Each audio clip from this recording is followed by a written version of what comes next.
Hi guys and welcome back to Is It Worth It Reviews. I'm Sylvania and today we are talking about Apos Ray Tubes. And those are 12AU7.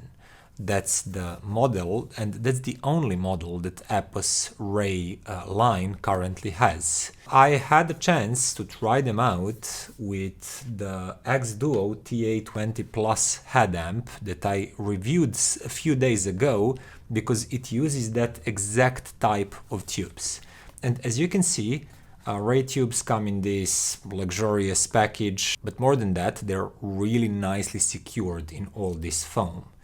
And once you pull the tubes out, you can see the Ray branding and little gold-plated pins. And here I have to say that these are new production tubes. So not NOS, which is new old stock, but new production tubes. And these two tubes, it's a matched pair, cost $179, that's a full price, but $149 is current price at Apos, it's a sale, and I leave the link down below the video so you can check it. And yes, it's quite high price, but today I'm going to figure out if it's deserved or just overblown and overhyped. And because there isn't really much to talk about tech specs and features when it comes to tubes, you can read general info about 12AU7 tubes, but that's not fun for this video. I'll just talk about my impression and how did they compare to some other tubes. And as I said, for that I used xDuoo TA-20 Plus headphone amplifier. That one came with the default factory tubes that were just labeled xDuoo. So it's not one of famous and familiar brands to everybody. I don't personally know, and I couldn't find who produces these tubes for xDuoo. But when I changed from the default ones to Apos Ray Tubes, the difference was immediately noticeable, and just sound opened up. There was more air detail retrieval across the board, from the lowest frequencies up to the highest was considerably better.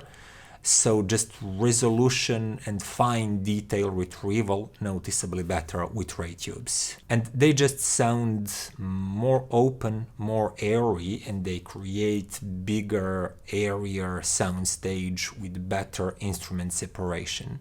And one thing that was quite noticeable is transients, how quicker and crisper they became.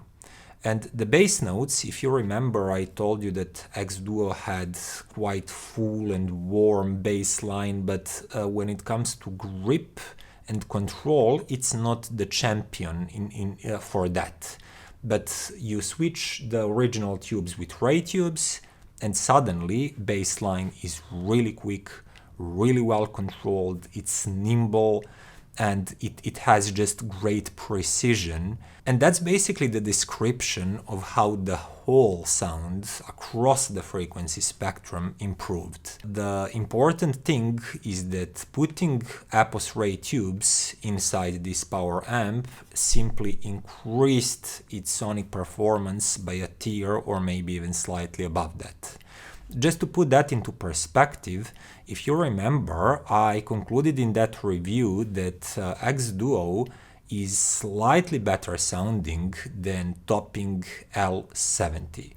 But it's not as airy resolving and it does not control bass as well as topping A90 discrete. Well, once Ray tubes are in, now this amp completely matches topping A90D's just resolution and information retrieval from the recording.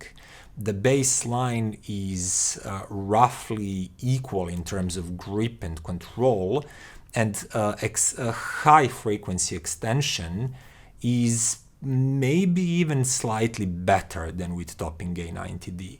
And what surprised me is that once more congested soundstage of xDuoo now became equally wide and airy, and instruments became equally well separated as they are on A90D, but the sound of this tube amp kept all of its advantages that it had over A90D to boot with, and that's a really great fluidity and coherence in time domain. So it does simply sound smoother and more fluid and more natural. And with Ray Tubes, currently, it doesn't lag in terms of sheer detail retrieval, but it does sound livelier. I compared them several times, and xDuoo with Ray Tubes does sound a bit livelier and just more natural than topping A90D, that is a bit flatter and less snappy, less engaging and alive sounding compared to xDuoo. So performance are lifted up from not being equally good as topping A90D to actually being slightly better than it. And some of you asked me in the comments of that review, how about Aune S17 Pro? Why didn't you compare xDuoo with it? Well, I didn't do it simply because there was no comparison. Aune S17 Pro sounded bigger, lusher, more dynamic, had better sound staging, considerably wider, and I probably already said it, but better detail retrieval across the board. So xDuoo in its factory state is not a match to S17 Pro in any category. But now with Ray Tubes, that comparison makes more sense, because these tubes brought enough detail retrieval, enough resolution, enough air, so we now talk about roughly similar detail retrieval and a roughly similar inner tone texture. And if we are listening to just one vocal and one instrument, you know, like a singer and the guitar or something like that, just one saxophone, you could say that these two sound roughly on the same level. And this one, being tube amp, is even a bit more fluid. But when things get tough and the track gets busy with plenty of tones and things happening, S17 Pro still layers better and puts everything into a bigger, wider sound stage and keeps its composure and its layering better than this tube amp. But that's not the main topic of today's video. It was just a bonus for the previous review about this whole amp and how much it is improved with Ray Tubes. Back on the Ray Tubes themselves, I didn't have any other 12AU7 tubes, so a friend borrowed me his Sylvania NOS tubes and Siemens NOS tubes. And we tried both of these. Just to find out, I started with Sylvania, and he told me that he paid for those Sylvanias around $60 or something like that, and those sound quite smooth and quite natural. I like Sylvanias, they're good tubes, especially if you like that vintage soft sound. But when you compare them directly to Ray Tubes sound airier. They create more space around you, and their detail retrieval is definitely better. They're snappier, crisper sounding. You hear more of what's going on in the track. Sylvanias, on the other hand, tend to veil the sound a little bit.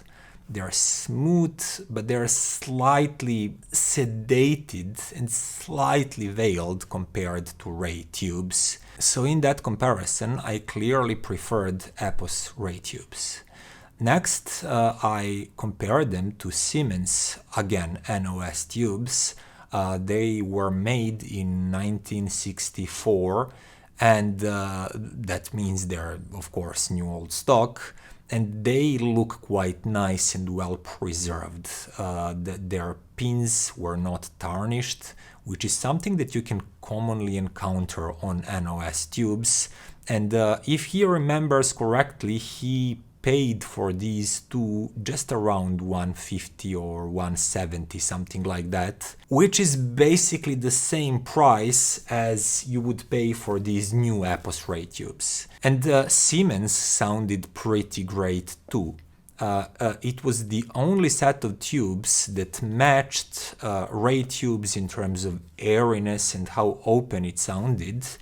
But it did sound just a touch softer and smoother, whereas Ray tubes, on the other hand, sounded a touch crisper and a bit, ever so slightly more resolving of those quick transients and fine edges. But which ones are better? I believe that would depend much on your taste, the base device, like head amp or a preamp that you're using them with, and just the system matching. But personally, with this particular head amp, I slightly preferred Apos Ray Tubes, which actually brings me to the conclusion. I looked for those Siemens NOS tubes on eBay, and I found pricing from like 120 to 300 US dollars. And those offerings differ in how well those pairs are matched. How well are they preserved? Those on the cheaper side, closer to 100, usually have black tarnished pins. Or they say some things like minimal use, which I don't know how truthful it is. The pricier ones from reputable sellers usually look a little bit nicer. They disclose test data about those tubes, how good they are, how well preserved. So they definitely feel like a safer buy, but then you're actually not saving any money. You're paying equal, and in some cases probably even more than you would pay for these completely new production tubes. And I know that NOS has that kind of sexy vintage aura about it, and people like just saying NOS tubes. But in this case, this new production tube proved to be so good and so resolving, yet never harsh and never annoying like JJ tubes can sound, for example. But instead it combines really smooth and natural sound that you expect from tubes with highly resolving, really open, really spacious sound that we once again expect from great tubes. Not all tubes can do that, but great tubes can. And putting that into perspective, their price, even though it is high, and I still think it's high, I would like to see these kind of tubes for maybe 99 or 79 or something like that. But comparing them with those praised NOS tubes, I realized those that were more affordable, like Sylvania's, they could not match Apos Ray tubes. And the ones that could match those tubes were either pricier or similarly priced, or cheaper but not a safe buy. Something that looks like it might have been used for some time already, something that looks a bit old and tarnished, and it's not as safe of a buy. So in that light, even though these tubes are not cheap by any means, I actually like what Apos is doing. They're bringing really high quality tubes that are new production, and they claim that they have great control. And when you pay that high of a price for a set of tubes, you are sure that you are getting a matched pair, that you have great quality control, and that you're simply getting the sound fidelity that you are expecting. To end this video, I really hope that Apos will introduce even more models in their Ray Tubes range. I would love to try their tubes in my own tube deck that's using 6 and 6P tubes, and it can use E88CC tubes. So for something like that, for my reference deck that I'm using every day to listen to music, I would be glad to pay this price for this quality. And that would be all for today, guys. I hope you liked the video. See you next time. Bye.